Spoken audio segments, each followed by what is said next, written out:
ഒരു സമൂഹത്തിൽ കുറ്റകൃത്യങ്ങൾ പെരുകുന്നതിനനുസരിച്ച് ശിക്ഷാമുറകളെക്കുറിച്ച്, അതിൻ്റെ അപര്യാപ്തതകളെക്കുറിച്ച് പുനരാലോചന നടത്തേണ്ടത് അത്യന്താപേക്ഷിതമാണ്. ഇന്ന് നമ്മുടെ കേരളീയ സാഹചര്യം വളരെ ശോചനീയമായൊരവസ്ഥയിലൂടെയാണ് കടന്നുപോയിക്കൊണ്ടിരിക്കുന്നത്. ദിനം പ്രതി എന്നോണം കൊലകളും കൂട്ടക്കൊലകളും മറ്റ് ഭീകരമായ കുറ്റകൃത്യങ്ങളും അരങ്ങേറിക്കൊണ്ടിരിക്കുന്നു. അതിനേക്കാളൊക്കെ ഉത്കണ്ഠാജനകമായിട്ടുള്ളതാണ് ഓരോ കുറ്റത്തിലും പിടിക്കപ്പെടുന്ന പ്രതികൾ വളരെയേറെ കഷ്ടപ്പെട്ടായിരിക്കും പിടിക്കപ്പെടുക. ശാസ്ത്രീയ മാർഗങ്ങളെല്ലാം ഉപയോഗിച്ച് പിടിക്കപ്പെടുമ്പോഴും അതിവിദഗ്ധമായി അവർ രക്ഷപ്പെട്ട് പുറത്തിറങ്ങി വീണ്ടും കുറ്റങ്ങൾ ആവർത്തിക്കുന്ന ഒരു ചിത്രവും നമുക്ക് കാണാനാവും. ഇത് വളരെ ഉത്കണ്ഠാജനകമാണ്. ഈ അവസരത്തിലാണ് ശിക്ഷകളെക്കുറിച്ച് നാം പുനരാലോചന നടത്തേണ്ടത്. പക്ഷേ അതേ സമയത്ത് ചില പുരോഗമന മനുഷ്യാവകാശ ചിന്തകർ രംഗപ്രവേശം ചെയ്യും. കുറ്റവാളികൾക്ക് മാപ്പ് കൊടുക്കുന്നതാണ് നീതി എന്ന രീതിയിലാണ് അവരുടെ സംസാരം. കുറ്റത്താൽ ബാധിക്കപ്പെട്ടവർക്ക് അത് അവരുടെ വിഷയമല്ല, കുറ്റവാളികളാണ് അവരുടെ സബ്ജക്റ്റ്. കുറ്റവാളികൾക്ക് മാന്യമായ ട്രീറ്റ്മെൻറ്റ് കിട്ടണം എന്നുള്ളതാണ് അവരുടെ ആവശ്യം. അങ്ങനെ ട്രീറ്റ്മെൻറ്റ് കൊടുത്താണ് ഇപ്പോൾ കുറ്റകൃത്യങ്ങൾ പ്രോത്സാഹജനകമാം വിധം വർദ്ധിച്ചു വരുന്നത്. യുവതലമുറക്ക് കുറ്റകൃത്യങ്ങളോടുള്ള അറപ്പ് മാറിയെന്ന് മാത്രമല്ല, അതിനോട് തരം ആസക്തി ഉള്ളതുപോലെ കൂടി തോന്നിപ്പോകുന്നു. ഏറ്റവും ഒടുവിൽ നമ്മുടെ വെഞ്ഞാറമ്മൂട് കൂട്ടക്കൊലയുടെ കാര്യം എടുത്താലും അതുതന്നെയാണ് പറയാനുള്ളത്. പ്രത്യേകിച്ച് പൊതുസമൂഹത്തിൽ കുഴപ്പങ്ങളൊന്നുമില്ലാതെ നടക്കുന്ന ഒരു ചെറുപ്പക്കാരൻ സ്വന്തം കുടുംബത്തിലെ മാതാവ് ഉൾപ്പെടെ, സഹോദരൻ ഉൾപ്പെടെ, തൻ്റെ കാമുകി ഉൾപ്പെടെ എല്ലാവരെയും 5-6 പേരെ കൊല്ലാൻ ശ്രമിച്ചു. 5 പേരും സ്പോട്ടിൽ തന്നെ മരിച്ചു വീണു. എന്നിട്ട് യാതൊരു കൂസലുമില്ലാതെ പോലീസ് സ്റ്റേഷനിൽ ചെന്ന് കീഴടങ്ങുന്നു. മദ്യത്തിൻ്റെ ലഹരിയെക്കുറിച്ച് മാത്രമേ ഇതേവരെ കണ്ടെത്തിയിട്ടുള്ളൂ. മയക്കുമരുന്നിൻ്റെ പിടിയിൽ അമർന്നിട്ടുണ്ട് എന്ന് തോന്നലിനുള്ള എല്ലാ ന്യായങ്ങളും ഈ സംഭവങ്ങൾക്ക് പിന്നിലുള്ളതായി ആളുകൾ സംശയിക്കുന്നു, വിദഗ്ധന്മാർ സംശയിക്കുന്നുമുണ്ട്. ഇവിടെയൊക്കെയും ലഹരി ഒരു പ്രധാന വില്ലനാണെന്ന് കാണാം. രണ്ടാമത്തേത് ശിക്ഷകളുടെ അപര്യാപ്തതയും. ഈ 2 കാര്യങ്ങളെല്ലാം ഊന്നിയാണ് ഇന്നത്തെ നമ്മുടെ സംഭാഷണം മുന്നോട്ട് പോകാൻ ഉദ്ദേശിക്കുന്നത്. ഒന്നാമത്തേത് അമിതമായ ലഹരി ഉപയോഗം, രണ്ടാമത്തേത് ശിക്ഷകളുടെ അപര്യാപ്തത. ഈ 2 കാരണങ്ങളും മറ്റ് കാരണങ്ങളോടൊപ്പം അതിപ്രധാനമായ പങ്ക് വഹിക്കുന്നുണ്ട് ഈ ഓരോ കുറ്റകൃത്യങ്ങളുടെയും കാര്യത്തിൽ എന്ന് കാണാം. മയക്കുമരുന്നിൻ്റെ ഉപയോഗവും വിപണനവും ഉൽപ്പാദനവും തടയാൻ ഉദ്ദേശിച്ചുകൊണ്ട് 1985 NDPS എന്നൊരു ആക്ടിന് ഇന്ത്യ ഗവൺമെൻറ് രൂപം കൊടുക്കുകയുണ്ടായി.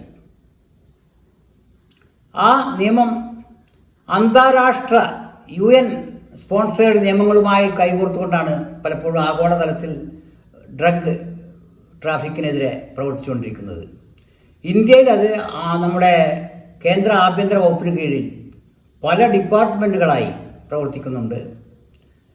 കൂടാതെ ഓരോ സംസ്ഥാനത്തിനും അവരവരുടേതായ ഡ്രഗ് നാർക്കോട്ടിക് സെല്ലുകളുണ്ട്. കേരളത്തിലത് നമ്മുടെ കേരള എക്സൈസ് ഡിപ്പാർട്ട്മെൻറ്റിന് കീഴിലും കേരള പോലീസിന് കീഴിലും വ്യത്യസ്ത വിഭാഗങ്ങളായി പ്രവർത്തിച്ചുകൊണ്ടിരിക്കുകയാണ്. ഇവിടെ ഈ വക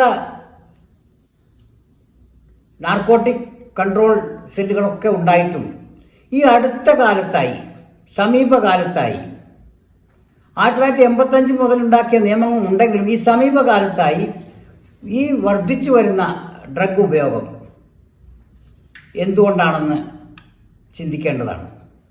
കാരണം അധിക പേരും മനസ്സിലാക്കിയിട്ടുള്ളത് 1985 നിയമത്തിലെ കാർക്കശ്യങ്ങളൊക്കെ എടുത്തു കളഞ്ഞ് പുതിയതായി എന്തെങ്കിലും നിയമനിർമ്മാണം നടന്നിട്ടുണ്ടാകണം. അതുകൊണ്ടായിരിക്കും ഡ്രഗ് യഥേഷ്ടം സെക്കൻഡറി, പ്രൈമറി സ്കൂളുകൾ മുതൽ കോളേജുകൾ മുതൽ മറ്റ് യൂണിവേഴ്സിറ്റികൾ വരെ, പൊതുസ്ഥലങ്ങളിൽ വരെ, കൊച്ചു കുട്ടികൾ വരെ ഉപയോഗിക്കുന്ന തരത്തിലേക്ക് ഈ സ്വാതന്ത്ര്യം വരാൻ കാരണം നാർക്കോട്ടിക് നിയമങ്ങളിൽ ഏതൊക്കെയോ കാര്യമായ അയവ് വരുത്തിയിട്ടുണ്ട് എന്നുള്ളതാണ് പൊതുജനങ്ങളുടെ സംശയം.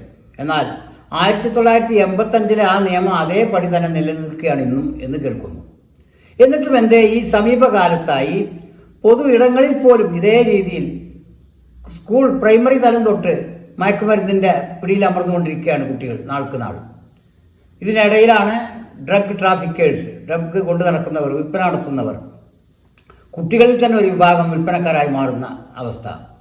ദിവസം പ്രതി ഓരോ വീട്ടിലും ഈ ഡ്രഗ് അഡിക്ഷൻ്റെ പേരിലുണ്ടാകുന്ന സാധാരണ കസപിസകളല്ല, കൊലപാതകങ്ങൾ തന്നെ. മാതാവിനെ കൊല്ലുക, അച്ഛനെ കൊല്ലുക, അമ്മയെ കൊല്ലുക, ഇതിൻ്റെയൊക്കെ പിന്നിൽ അവന് ഡ്രഗ് അഡിക്ഷൻ ഉണ്ടായിരുന്നു എന്ന് സമാധാനിക്കുക. എന്തുകൊണ്ടാണ് ഡ്രഗ് ഇത്രമാത്രം വ്യാപകമായത്? നിയമം അതേപടി നിലനിന്നിട്ടും. കുറച്ച് വർഷങ്ങൾക്ക് മുമ്പ് നാം ഗൾഫ് ഭാഗങ്ങളിൽ നിന്ന് കേട്ടിരുന്ന ഒരു വാർത്തയുണ്ട്, അന്താരാഷ്ട്ര വാർത്തകളിലൊക്കെ കാണാം. ഡ്രഗ് ട്രാഫിക്കിംഗ് നടത്തിയതിന് പിടിക്കപ്പെട്ട് ജയിലിലടച്ച് തല വെട്ടിക്കളഞ്ഞു, വധശിക്ഷ ലഭിച്ചു എന്നൊക്കെ കേൾക്കാമായിരുന്നു. ഇന്ന് നമ്മുടെ ഇന്ത്യയിൽ പോലും കോടിക്കണക്കിന് ഡ്രഗ് പിടിച്ചു, ഇന്ന പോർട്ടിൽ, ഇന്ന വിമാനത്താവളത്തിൽ, ഇന്ന ഷിപ്പ് യാർഡിൽ എന്നൊക്കെ കേട്ടാലും ആ ഡ്രഗ് ആ ഡ്രഗിന് പിന്നെ പിടിക്കപ്പെട്ട ഡ്രഗിന് എന്ത് സംഭവിക്കുന്നു എന്നതിനെക്കുറിച്ച് നമുക്കൊന്നും അറിയില്ല. സാധാരണ നമ്മുടെ എക്സൈസുകാരാവട്ടെ, നാർക്കോട്ടിക് സെല്ലുകാരത് പോലും സാധാരണ റെയിൽവേ സ്റ്റേഷനിൽ നിന്നും മറ്റ് പൊതുസ്ഥലങ്ങളിൽ നിന്നും കോടിക്കണക്കിന് വില മതിക്കുന്ന ഡ്രഗ്സ് പിടിച്ചതായി നമ്മൾ വാർത്ത കേൾക്കാറുണ്ട്. പക്ഷെ പിന്നീട് ആ ഡ്രഗ്സിന് എന്ത് സംഭവിക്കുന്നു എന്ന് യാതൊരു വിവരവും ഉണ്ടാകാറില്ല, ആർക്കും ഒട്ട് അന്വേഷിക്കാനും കഴിയില്ല. ഈ രീതിയിലാണ് അവസ്ഥ. പക്ഷേ നമ്മുടെ അവസ്ഥ, അനുഭവത്തിൽ നിന്ന് നാൾക്ക് നാൾ നമ്മുടെ പരിസരങ്ങളിൽ വരെ ഡ്രഗിൻ്റെ വ്യാപനം വർദ്ധിച്ചിട്ടുണ്ട്.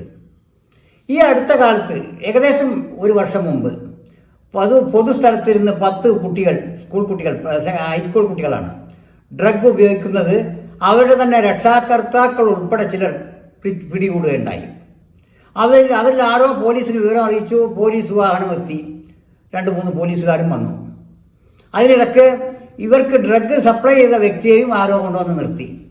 പക്ഷേ ഈ പോലീസുകാർ അവരുടെ സമയം മുഴുവൻ വിനിയോഗിച്ചത് ഇതിൽ 10 പിള്ളേരിൽ ഒരു കുട്ടിയെ അതിൻ്റെ രക്ഷാകർത്താവ് അടിച്ചിരുന്നു, അതിനെക്കുറിച്ച് ചോദ്യം ചെയ്യാനാണ് ആ പോലീസുകാരും അതിൻ്റെ ഉയർന്ന ഓഫീസറും ശ്രമിച്ചത്.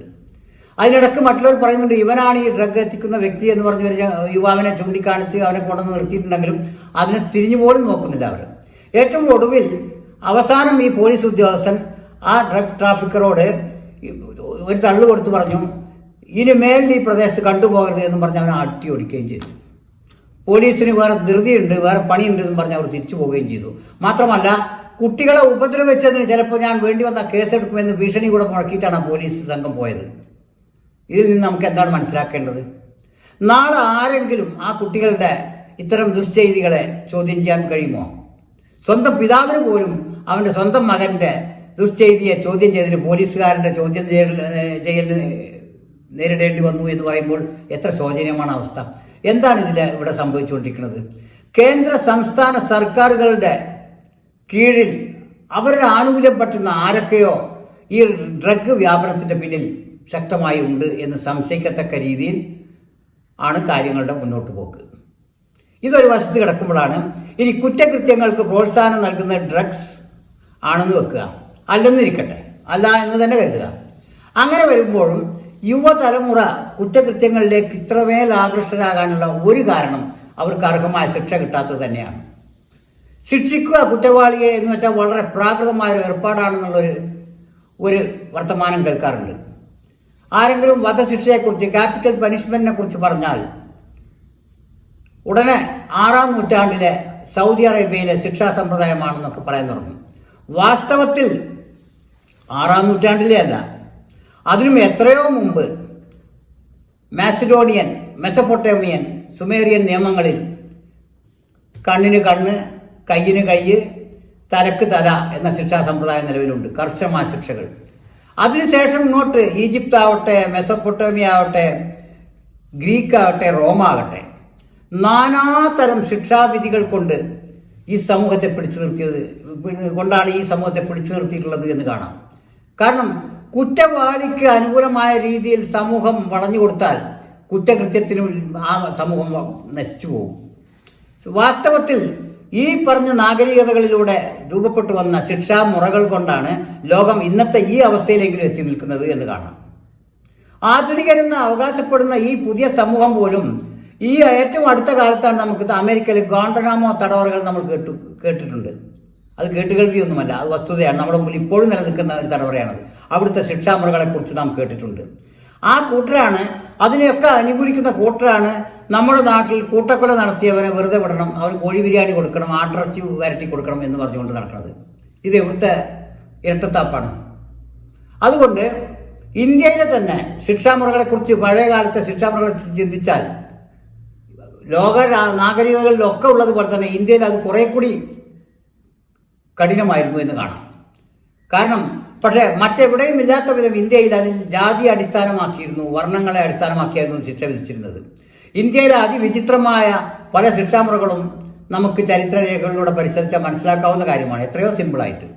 അതിലൊരു പ്രധാന അനീതി നാം കണ്ടത്, ഒരു ബ്രാഹ്മണനും ഒരു ശൂദ്രനും ഒരേ തരം തെറ്റ് ചെയ്താൽ ബ്രാഹ്മണന്റെ നെറുകയിൽ നിന്ന് ഒരു മുടി മുറിച്ച് കളയുക ശിക്ഷയായിട്ട്.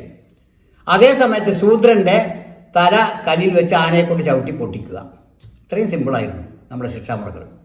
ഇത് കൂടാതെയാണ് നമ്മുടെ പലതരം നമുക്ക് പറഞ്ഞു കിട്ടിയിട്ടുള്ള ഡ്രാക്കോണിയൻ നിയമങ്ങൾ, ഹമ്മുറാബി നിയമങ്ങൾ, റോമിലെ, ഗ്രീസിലെ കുരിശിൽ തറക്കൽ, കഴുവിൽ ഏറ്റിക്കൊല്ലൽ, അങ്ങനെ നാനാ തരത്തിൽ കർശനമായ അംഗവിച്ഛേദം വരുത്തൽ, കൈവെട്ടൽ, കണ്ണെടുക്കൽ, ഈ രീതിയിലുള്ള ശിക്ഷാമുറകളെല്ലാം ഇവിടെ നിലനിന്നിരുന്നു, ഇപ്പോഴും നിലനിൽക്കുന്നു. പല പരിഷ്കൃത രാജ്യങ്ങളിൽ അത് ഇപ്പോഴും വധശിക്ഷ വരെ നിലനിൽക്കുന്നു. എന്നിട്ടും നമ്മുടെ നാട്ടിൽ ശിക്ഷിക്കാൻ പോയാൽ ഉടനെ പരാതിയായി, മനുഷ്യാവകാശത്തിൻ്റെ പ്രശ്നങ്ങളായി. വെഞ്ഞാറമൂടിലും ചേന്ദമംഗലത്തും കൂട്ടക്കൊലകൾ നടത്തിയവർക്ക് അവകാശങ്ങളുണ്ട് അത്രേ. പക്ഷെ അവിടെ വധിക്കപ്പെട്ട 4ഉം 5ഉം നിസ്സഹായർക്ക്, ആ നിരപരാധികൾക്ക് എന്ത് നീതിയാണ് പിന്നെ ഇവരെ ശിക്ഷിക്കാതെ നിങ്ങൾക്ക് കൊടുക്കാനാവുക? അപ്പോൾ ഒരു ജനതയ്ക്ക് അവരുടെ ധാർമ്മിക ബോധം നഷ്ടമായാൽ, കുറ്റവാളികളും കുറ്റകൃത്യങ്ങളും എല്ലാ കാലത്തും ഉണ്ടായിട്ടുണ്ട്, അവർക്ക് ശിക്ഷയും ഉണ്ടായിട്ടുണ്ട് എന്നാണ് ഇവിടെ പറഞ്ഞു വന്നത് ഇതേവരെ. അപ്പോൾ ഇനിയുമുള്ള കാലത്തും നമുക്ക് കുറ്റവാളികളെ നിയന്ത്രിക്കേണ്ടതായിട്ടുണ്ട്. ഫലപ്രദമായ നിയന്ത്രണങ്ങൾ അവർക്ക് ഏർപ്പെടുത്താത്ത കാലത്തോളം കുറ്റകൃത്യവും കുറ്റവാസനകളും പെരുകുകയേ ഉള്ളൂ. പിന്നെ അതിനെക്കുറിച്ച് നമ്മൾ വിലപിച്ചിട്ട് കാര്യമുണ്ടാവില്ല എന്നാണ് പറയാൻ ഉദ്ദേശിക്കുന്നത്. ഏകദേശം 20-ാം നൂറ്റാണ്ടിൻ്റെ ആരംഭത്തോടെയാണ് നമുക്ക് കുറ്റവാളിയെക്കുറിച്ചുള്ള ഒരു വീണ്ടും വിചാരം ഉണ്ടായത് എന്ന് കാണാം. അതുവരേക്കും കുറ്റവാളികളോട് കരുണ കാണിക്കുന്ന ഏർപ്പാടേ ഉണ്ടായിരുന്നില്ല. ഇപ്പോൾ കുറ്റവാളികളോടുള്ള കാരുണ്യം മൂത്ത് കുറ്റവാളികളുടെ ആധിക്യം മൂത്ത് സമൂഹത്തോടുള്ള ശിക്ഷയായി അത് മാറിയിട്ടുണ്ട്. കാരണം കുറ്റവാളികളോട് കാണിക്കുന്ന കാരുണ്യം സമൂഹത്തോട് ചെയ്യുന്ന ക്രൂരതയാണെന്ന് വേണം പറയാൻ. അതുതന്നെയാണ് അതിൻ്റെ മലയാളം. കുറ്റകൃത്യങ്ങളെക്കുറിച്ച് വ്യക്തമായ ധാരണ ഉള്ള നമ്മുടെ എൻഫോഴ്സ്മെൻറ്റ് ഡിപ്പാർട്ട്മെൻറ്റുകളുണ്ട്, നമുക്ക് പോലീസ് സേനയുണ്ട്, എല്ലാവരും ഉണ്ട്. പക്ഷേ കുറ്റവാളിയെ ശിക്ഷിക്കാനുള്ള നിയമമില്ലെങ്കിൽ പിന്നെ അതുകൊണ്ട് എന്താണ് പ്രയോജനം? അങ്ങനെ വന്നപ്പോഴാണ് നമ്മൾ ഈ ഡ്രഗുമായി ബന്ധപ്പെട്ട കാര്യങ്ങളിലുള്ള ശിക്ഷകളിൽ സമീപകാലത്തെ വരെ ഇളവും വന്നിട്ടുണ്ടോ എന്ന പരിശോധന നടത്തുന്നതും ഇല്ല എന്ന് ബോധ്യപ്പെട്ടതും. അപ്പോൾ പിന്നെ ഈ കുറ്റവാളികളെ ഈ തരത്തിൽ അഴിഞ്ഞാടാൻ വിടുന്നത് നിലവിൽ ഭരണത്തിൽ അധികാരത്തിലുള്ള സർക്കാരുകളുടെ ഉത്തരവാദിത്തം തന്നെയാണെന്ന് കാണാം. അതുകൊണ്ട് ഈ വിഷയത്തിൽ നിലവിലുള്ള നിയമനിർമ്മാണങ്ങളൊന്നും അപര്യാപ്തമല്ലെന്ന് പറഞ്ഞുകൂടാ. നിയമങ്ങളെല്ലാം പര്യാപ്തമാണ്. അതിൻ്റെ നടത്തിപ്പിലുള്ള കെടുകാര്യസ്ഥതയാണ് കുറ്റകൃത്യങ്ങൾ വർദ്ധിക്കാനും ഇന്നത്തെ രീതിയിൽ ഈ വഷളായ അവസ്ഥയിൽ എത്തിച്ചേരാനും കാരണമെന്ന് പറഞ്ഞുകൊണ്ട് ഈ നിയമങ്ങൾ കർക്കശമാവുകയും കുറ്റകൃത്യങ്ങൾക്ക് തടയിടുകയും ചെയ്യേണ്ടത് സർക്കാരുകളുടെ അധികാരത്തിലുള്ളവരുടെ ചുമതലയാണെന്ന് ഓർമ്മിപ്പിക്കുകയും ചെയ്തുകൊണ്ട് അവസാനിപ്പിക്കട്ടെ.